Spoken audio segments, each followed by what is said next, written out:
పరిశుద్ధ దేవుని నామానికి మహిమ కలుగును గాక. నేటి వాక్య ధ్యానం కొరకు మొదటి తెస్సలోనిక పత్రిక 5వ అధ్యాయం, యేసుక్రీస్తు రాకడ కొరకు అందరూ కూడా సిద్ధపడి ఉండాలని, ఆ రాకడలో మొట్టమొదటిగా ఈ లోకాన్ని విడిచిపెట్టిన వారు దేవుని బిడ్డలు పరమునకు చేరతారని, ఆ మీదట సజీవులమై ఉండే మనం ప్రభువుని కలుసుకోవడానికి వెళ్తామని చెబుతూ ఒకరు ఈ మాటలను బట్టి ఆదరించుకోండి. ప్రభు సదాకాలం మనతో ఉంటారు, ఆయన వాగ్దానం చేశారని ఆ మాటలు గుర్తు చేసుకుంటూ, ఆ కాలం గురించి, ఆ సమయం గురించి మీకు ఇంకా రాయనవసరం లేదు. ఎందుకంటే అది ఎప్పుడు జరుగుతుందో తండ్రి అయిన దేవునికి మాత్రమే తెలుసు. రాత్రి వేళ దొంగ ఎలా చెప్పకుండా వస్తాడో ప్రభు దినం అలాగ ఉంటుంది, ఆయన రాకడ దినం అని చెప్పారు. లోకులు నెమ్మదిగా ఉందని, ప్రస్తుతం భయమేమీ లేదని చెప్పుకుంటూ ఉంటారు. అందరూ తినడం, త్రాగడం, హ్యాపీగా గడుపుతూ ఉంటారు. కానీ గర్భిణీ స్త్రీ హఠాత్తుగా బానుందలే, అప్పుడే నొప్పులేమి రావలే అనుకుంటదే, టక్కుమని నొప్పులు స్టార్ట్ అయిపోతాయి. అలాగున ఆ దినం ఉంటుంది. హఠాత్తుగా జరుగుతుంది గనక, ఎవరు ఊహించరు గనక ఆ దినాన్ని ఎవరు కూడా తప్పిపోవటానికి వీలు లేదు. అందరూ కూడా సంసిద్ధ పరచబడిన వారిగా ఉండాలి అని తెలియచేస్తూ ఉన్నాడు. భూమి మీద ఉన్న ప్రతి జనాంగం దేవుని యొక్క రాకడలో ఎత్తబడాలనేది ఆయన ఉద్దేశం. ప్రభు సన్నిధానంలో శాశ్వతమైనటువంటి ఆనందం ఉంది. ఆ ఆనందం అందరూ కూడా పొందుకోవాలని ఆయన కోరుతూ ఉన్నాడు. కానీ చాలా మంది నాశనాన్ని వెతుక్కుంటూ దేవునికి దూరం అయిపోతూ నాశనకరమైన జీవితాన్ని వెంబడిస్తూ ఉన్నారు. అందుకే వారి అంతం నాశనమే. కనుక ఎవరూ తప్పించుకోరు. అవకాశం వచ్చినప్పుడు సద్వినియోగం చేసుకుని మారు మనసు పొంది, రక్షణ పొంది, దైవ ప్రేమలో నింపబడుతూ ఉండకపోతే, ఒకరోజు విడవబడితే అది బహు ఘోరమైన విషయం. అందుకే అంటున్నాడు, ఆ దినం గురించి జాగ్రత్త పడండి. మీరు చీకటిలో లేరు, వెలుగులోనికి వచ్చేశారు. వెలుగులో ఉన్నవారు గనక పగలు ఎలాగైతే పని చేస్తామో అలాగే పగలున్నట్లుగానే ఉండండి. ఎందుకంటే మనం రాత్రికి సంబంధించిన వారం కాదు. ఆయన ఉద్దేశం ఏంటి అని అంటే, చీకటి రాత్రి అనగా అపవాది, వెలుగు అనగా దేవుడు అనే ఉద్దేశం. ఆయన పోల్చి మాట్లాడుతూ ఉన్నాడు. కనుక మనం చీకటి సంబంధం కాదు, వెలుగు సంబంధమైన వారమై ఉన్నాము. కనుక మనం ఎలా ఉండాలట? ఒకవేళ శారీరకంగా అలసిపోయి నిద్రపోయిన వారముగా ఉన్నా మత్తులుగా ఉండొద్దు, మెలకుగానే ఉండాలి. అంటే దొంగ ఎప్పుడు వస్తాడో తెలియదు కనుక చిన్న శబ్దం రాగానే ఎలాగైతే మనం ఎలక్ట్ అయిపోతామో అలాగున నిద్రపోతున్న మెలకు కలిగిన వారిగా ఉండాలి అని. మా సారు చిన్నతనంలో ఇలాగన్నారు. బోర్డు స్కూల్ చదివేటప్పుడు, రేయ్, ఈ యొక్క పద్యం బాగా చదవండి, రాత్రి నేను వస్తాను, మీరు పడుకుంటారుగా, లేపి అడుగుతాను, నిద్రలో లేపి అడిగినా మీరు టపటపమని చెప్పాలి, అలా ఉండండి అని చెప్పాడు. ఆయన అన్నాడు, కానీ ఆయన వచ్చేస్తాడు అనుకున్నాను నేను, నాకు తెలియక. రాత్రి లేపి అడిగితే మీరు చెప్పాలంటే ఆ రోజున చాలాసేపు ఎదురు చూసి నిద్రపోయాను. ఉదయం లేచి స్కూల్కి వెళ్ళాక సార్ని అడిగితే, సార్ రాత్రి వస్తానన్నారు, రాలేదు అని అడిగితే నవ్వుతూ అంటాడు, నేను నిద్రపోయినా లేపి అడిగితే చెప్పాలని చెప్పాను కానీ వచ్చి లేపి అడుగుతానని కాదురా అన్నాడు. నాకు అప్పుడు ఆ చిన్న హృదయానికి అర్థం కాలేదు. వచ్చేస్తాడేమో రాత్రికి అనుకున్నాను. కానీ యేసు ప్రభు వారు వస్తాను అని చెప్పారు. రాత్రి వస్తానా పగలొస్తానా కాదు, రాత్రి దొంగ చెప్పకుండా వస్తాడు కదా, ఇంటివ్వడు కదా.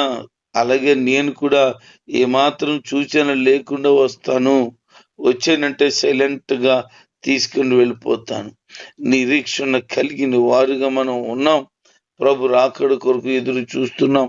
ఆయన రాకడలో ఎత్తబడుట కొరకై సంసిద్ధపరచబడుతూ మెలకు కలిగిన వారుగాను వెలుగు సంబంధమైన వారుగాను ఉండాలంటున్నాడు తప్ప మత్తు కలిగిన వారుగా ఉండవద్దు. అయితే పగలకు సంబంధించిన వారు ఎలా ఉంటారు? విశ్వాసం, ప్రేమ అనేటువంటి కవచాన్ని ధరించుకొని ఉంటారు. విముక్తి కోసం ఆశాభావంతో శిరస్నానం ధరించుకున్న వారుగా ఉంటారు. అలాగున ఎప్పుడు కూడా యుద్ధానికి వెళుతున్న సైనికుడు ఎలాగైతే ఆయుధాలను ధరించుకొని, ఆభరణములు ధరించుకొని, వస్త్రములు ధరించుకొని, యుద్ధోపకరణములు ధరించుకొని ఉంటాడో అట్టి విధంగానే క్రైస్తవుడు ఆత్మ సంబంధమైనటువంటి వాడై అంధకార చీకటి శక్తులతో పోరాడటానికి తగిన యోగ్యుడిగా, అర్హుడిగా సిద్ధపడి ఉండాలి. శత్రువు ఎప్పుడు వస్తాడో తెలీదు, యుద్ధం ఎప్పుడు చేయాలో తెలీదు. ఎప్పుడు కూడా రెడీగా ఉండాలి. క్షణం రెప్పపాటు, అదే చెప్తున్నాడు, రెప్పపాటులో నేను వస్తాను. ఆయన వచ్చేటప్పటికి అందరూ కూడా సిద్ధపడి ఉండాలి. ఇప్పుడే సిద్ధపడిన వారై ఉండాలి. దేవుని ఉద్దేశం మనలను నియమించిన కారణం రక్షణ పొందటానికే గాని ఆయన కోపానికి గురవటానికి కాదు. మనము కళ్ళు తెరిచి ఉన్నా, కళ్ళు మూసుకుని ఉన్నా దేవునిలోనే బ్రతకాలని, మన కోసం ఆయన చనిపోయాడు అని గుర్తు చేస్తున్నాడు. మనం ఆయన కోసమే బ్రతకాలనుకుంటున్నాడు. ఎందుకంటే ఆల్రెడీ మన కోసం ఆయన చనిపోయాడు. ఆయన మనకు జీవం ఇవ్వాలని, నిత్యత్వంలో మనందరం ఉండాలని ఆయన మన కొరకు జీవముగా మార్చబడ్డాడు. ఒకరినొకరు ప్రోత్సహించుకుంటూ, ఒకరినొకరు అభివృద్ధి కలుగు చేసుకుంటూ నమ్మకంగా ప్రభువులో సాగాలని తెలియచేస్తూ, ఎవరైతే ప్రభువులో ప్రయాసపడుతున్నారో మీరు పడుతున్నటువంటి ఆ ప్రయాసకు ఒకరినొకరు బుద్ధి చెప్పుకుంటూ, ఒకరినొకరు క్షమించుకుంటూ, ఒకరు కలిగినటువంటి ఒకరు పనిని బట్టి ఘనంగా ఎంచుకుంటూ, ఒకరికొకరు ఉన్నతమైన వారమని సమాధానం కలిగి ఉండాలని తెలియచేస్తూ ఉన్నాడు.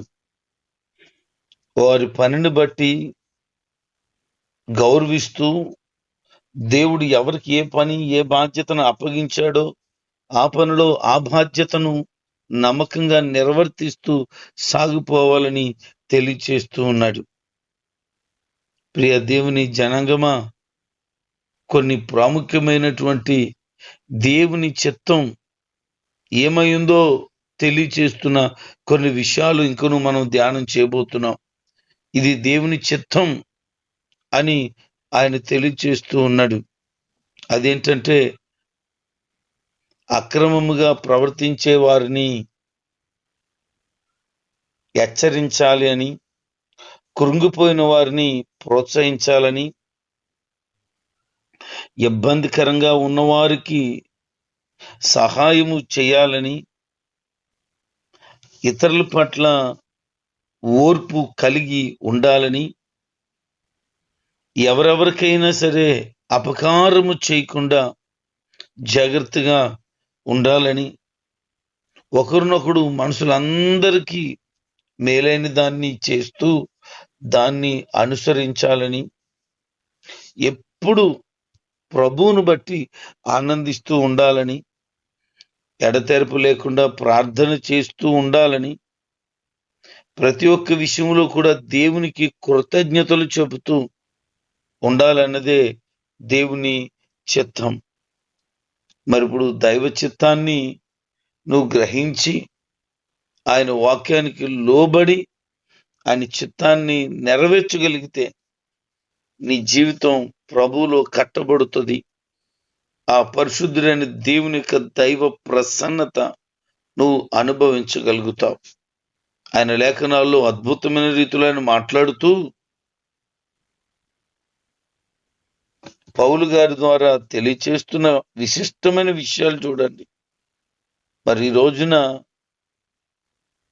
దేవునిలో నడుచుకుంటూ అక్రమాన్ని విడిచిపెట్టి ఎవరైతే అక్రమంగా నడుచుకున్నారో వారికి బుద్ధి చెప్తున్నావా? ధైర్యం లేని వారితో ధైర్యం కలిగిన మాటలు చెప్పి ధైర్యపరుస్తున్నావా? బలహీనంగా ఉన్నారు అనుకుంటున్నావే, వారికి నువ్వు చేతిని అందిస్తున్నావా?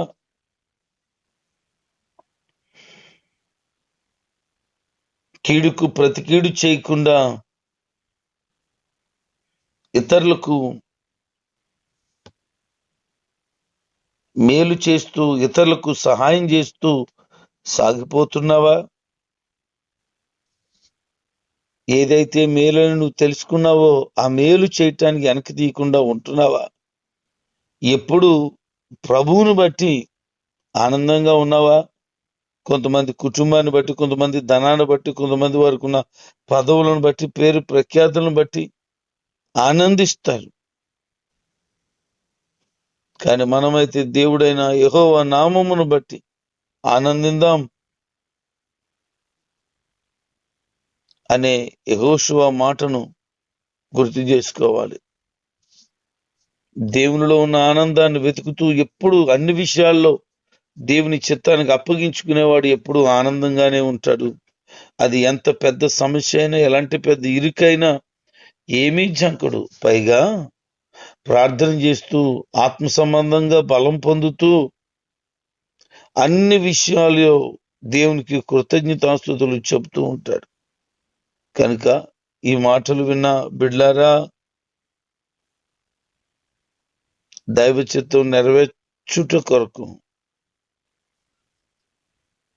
ఆయన అనుగ్రహించినటువంటి ఈవులను సొంతం చేసుకున్నట్టు కొరకు పరలోకంలో ఏవేవైతే మనకు దేవుడు సిద్ధపరిచాడో వాటిని స్వతంత్రించుకోగలిగినట్లుగా వేవేల దూతలతో పరిశుద్ధులతో మనము ప్రభుని స్తుతించుచుండగా ఆయన మనకు అనుగ్రహించిన ఆ ఘన స్వాగతం, ఘన బహుమతిని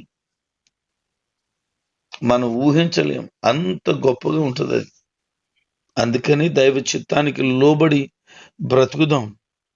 దేవుని ఉద్దేశం మన ఆత్మ ఎప్పుడు కూడా ఆత్మదీపం ఆరిపోకుండా చూసుకోవాలని, ప్రవచించేటువంటి వరం ఎప్పుడు కూడా కలిగిన వారు నిర్లక్ష్యం చేయకూడదని, ఎప్పుడు ఏదైతే మేలవుతుందో ఆత్మీయ జీవితానికి అలాంటి వాటి విషయంలో ఎప్పుడు బహుశ్రద్ధ కలిగి ఉండాలని,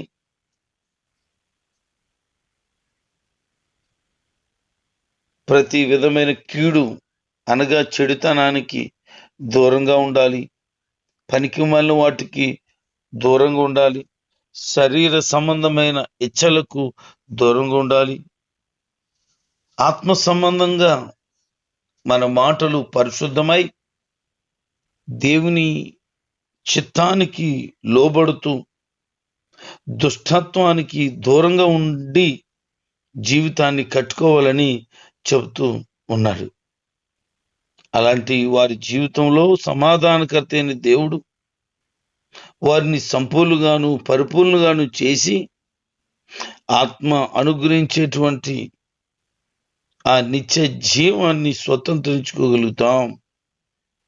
యేసుక్రీస్తు రాకడలో నిందారహితంగాను సంపూర్ణముగాను ఉండాలని, ఆయన మనల్ని కాపాడాలని పౌలు గారి ఉద్దేశం.